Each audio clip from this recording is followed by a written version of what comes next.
नमस्कार। कक्षा 7 हिंदी में पाठ 10 अंदाज अपना अपना।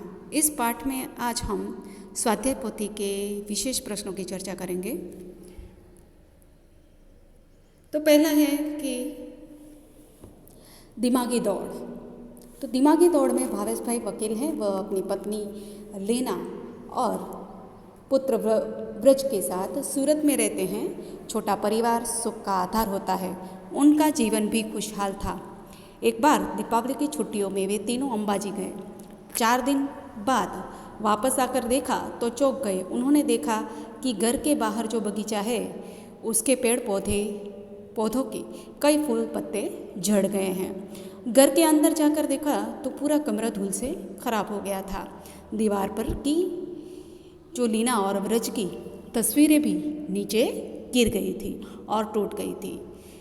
तो अब हमें अपने दिमाग को दौड़ाकर आपको सोचना है, आपको अंदाज़ लगाना है कि क्या क्या हुआ होगा, कौन कौन सी संभावना है जिसके कारण ये सब हुआ। तो आइए देखते हैं, संभावना देखते हैं।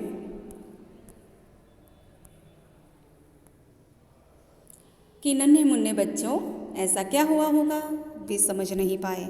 आप बड़े अक्लमंद हैं, आप ही बताइए। तो पहला तो ये हुआ होगा कि बाहर ज़ोर की आंधी आई होगी, इसके कारण घर में धूल मिट्टी हो गई होगी। उसके बाद है वेंटिलेशन से हवा के साथ धूल भी आ गई होगी। भूकंप का हल्का सा झटका आया होगा, जिसके कारण दीवार पर जो लगी तस्वीरें थी वो नीचे गिर गई होगी। ये भी हम अंदाज लगा सकते हैं। चौथा है कि खिड़की खुली रह गई होगी, जिसके कारण धूल मिट्टी आ गई होगी। और अगर पांचवा अंदाज ये लगाते हैं कि दरवाज़ा खुला रह गया होगा, शायद ताला लगाना भूल गए होंगे। और छठा है कि चोर आया होगा और कुछ चुरा कर ले गया होगा। तो पहले दृष्टि में ये सारे अंदाज हम लगा सकते हैं। आगे देखते हैं। आगे का है परेश भाई किसान है। उनकी पत्नी हीरल बहन नर्स है। एक दिन सुबह सुबह हीरल बहन ने पानी के नल के नीचे जल्दबाजी में एक मटका रख दिया। बाद में नल चालू किया और रसोई घर में चाय बनाने चली गई। चाय बनाने के बाद जब वापस आकर देखा तो मटका खाली था, उसमें पानी नहीं था। हीरल बहन अपने आप पर हंसने लगी। तो मेरे समझदार दोस्त, अब आप ही बताइए कि ऐसा क्यों हुआ होगा। तो दोस्तों, क्या हुआ होगा देखते हैं कि हम अंदाज लगा सकते हैं कि नल में पानी बंद हो गया होगा। यानी कि हीरल बहन ने जब मटका रखा होगा तो जल्दबाजी में उसने मटका तो रखा, नल भी चालू किया होगा, और शायद नल में पानी चला गया होगा, उसका टाइम हो गया होगा। तो इस प्रकार से नल बंद हो गया होगा। दूसरा अंदाज ये भी हो सकता है कि मटके में दरार होगी। दरार यानी गुजराती में कहते हैं तिराड़, छेद, तिराड़ या छेद होगा, जिसके मटके में से जो भरा हुआ पानी था वो निकल गया होगा, जिसके कारण मटका खाली रह गया होगा। तीसरा है कि मटके के पेंदे में छेद होगा। पेंदे यानी मैंने पहले भी आपको बताया कि जो उसका આપણે તળિયું કહીએ માટલાનું ગુજરાતી में, तो उसके नीचे छेद होगा यानी काणो, જેના કારણે પણ માટલામાંથી પાણી નીકળી જઈ શકે છે। चौथा है मटका ठीक नल के नीचे नहीं रखा होगा, इसके कारण भी मटका नहीं भरा होगा।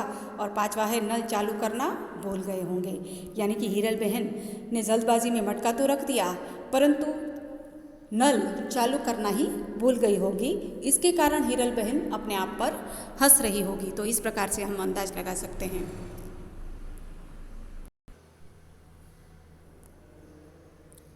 आगे है सेजल 2 गमले लाई, उनमें तुलसी के पौधे थे।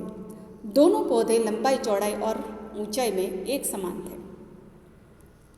1 महीने के बाद दूसरे गमले का पौधा बड़ा हो गया, जबकि पहले गमले का पौधा अब भी उतना ही था जितना 1 महीने पहले। अब हम मेरे भोले भाले और भेजे बात दोस्त ऐसा क्या हुआ होगा, आप ही बताइए। तो अब हम अंदाज लगा सकते हैं कि वह गमले का पौधा प्लास्टिक का हो सकता है या नकली हो सकता है, पौधा नकली हो सकता है। दूसरा है कि उसमें पानी की कमी रही होगी, जिसमें पौधा बड़ा नहीं है उसमें पानी की कमी रही होगी, वह शायद आर्टिफिशियल यानी कि प्लास्टिक का होगा। और तीसरा है कि उसे ज़रूरी हवा और प्रकाश नहीं मिले होंगे, जिसके कारण वो पौधा बड़ा नहीं हो सका। और इसके बाद का जो चौथा है कि किसी ने पौधे को काट दिया होगा, जिसके कारण वो उसकी लंबाई चौड़ाई ऊंचाई नहीं बढ़ी होगी। और पांचवा है कि पौधे के गमले से मिट्टी निकाल दी गई होगी। तो ये सारे अंदाज हम लगा सकते हैं। जो पौधा नहीं बढ़ा है, दोनों पौधे थे, उसमें से एक पौधा बढ़ता है, दूसरा पौधा नहीं बढ़ता है। तो दूसरा पौधा जो गमले में पौधा नहीं बढ़ा है, उसके लिए हम ये सारे अंदाज लगा सकते हैं।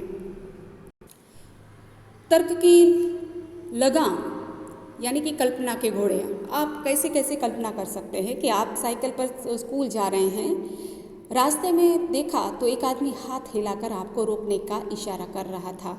आप रुके, उसने कहा कि बगल वाले गांव में मेरा जाना ज़रूरी है। आपने उस आदमी को साइकिल पर बिठाया और पास वाले गांव तक पहुंचाया। वहां जाकर आपको पता चला कि वहां एक जादूगर का कार्यक्रम होने वाला है और वह आदमी उसका सहायक है यानी कि मददगार है। उस आदमी ने आपको जादू के खेल देखने का अनुरोध किया, विनती की, पर पाठशाला पहुंचने में देरी हो जाएगी, यह सोचकर आपने मना कर दिया। उस आदमी ने सारी बात जादूगर को बताई।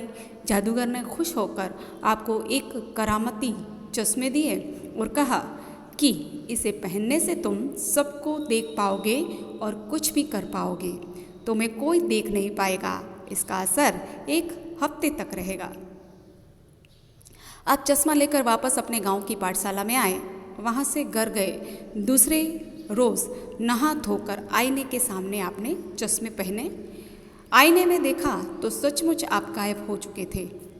अब आप हमें बताइए कि आप कहाँ कहाँ जाएंगे और क्या क्या करेंगे। तो देखते हैं कि अब अपने कल्पना के घोड़े दौड़ाइए। कल्पना करना यानी सोच विचार करना। तो इसका अंदाज हम इस प्रकार से लगाएंगे कि फिल्म या नाटक देखने जाऊंगा, अगर आपको ऐसे चश्मे मिल जाए तो क्या क्या कर सकते हो। ये दूसरा है, हलवाई की दुकान में जाकर मनचाही मिठाई खाऊंगा या खाऊंगी। उसके बाद तीसरा हम अंदाज लगा सकते हैं कि फुलवारी से फूल तोड़ कर लाऊंगा। चौथा है, पेड़ पर बैठकर फल तोड़ कर खाऊंगा। और पांचवा है, पड़ोसी के घर की चीज़ें इधर से उधर रख कर उन्हें डराऊंगा। तो ऐसी बहुत सारी चीज़ें हैं, ऐसी कल्पना करते हुए अंदाज लगाया जा सकता है। आगे का जो परिच्छेद है उसमें आपको अंदाज लगाना है कि पूरे दिन की पढ़ाई और खेलकूद के बाद रात को आपकी आंख लग गई। नींद में आपने एक सपना देखा और आप घूमते घूमते बहुत दूर निकल गए। आप नदी पहाड़ों के अद्भुत सौंदर्य में लीन हो गए, आपको पता भी न चला और आप चलते चलते जंगल में पहुंच गए। यकायक आपके सामने एक शेर आ गया। शेर को देखकर आपको होश आया, आप घबरा गए, मारे डर के आंखें बंद कर दी। आपने ईश्वर को याद किया और कहा, काश मेरे पास पंछी की तरह पंख होते। तभी चमत्कार हुआ और आपके हाथ की जगह पंख उगाए। आप उड़कर वापस कर आए। आप बड़े खुश थे, जान भी बची और पंख भी मिल गए। सपना टूटा, आपने नींद से आंखें खोली। आपने पाया कि आपको हकीकत में हाथों की जगह पंख मिल गए हैं। तो मेरे परिंदे दोस्त, अब बताइए कि आप कहाँ कहाँ जाएंगे और क्या क्या देखेंगे। यदि आपको पंख मिल जाए तो आप क्या क्या करोगे। तो इसके लिए हम ये अंदाज लगा सकते हैं कि अगर कल्पना करनी है कि मुझे पंख मिल जाए तो मैं आसमान में बादल के पास जाकर उन्हें देखूंगा। दूसरा है, मैं पक्षियों से मित्रता करूंगा।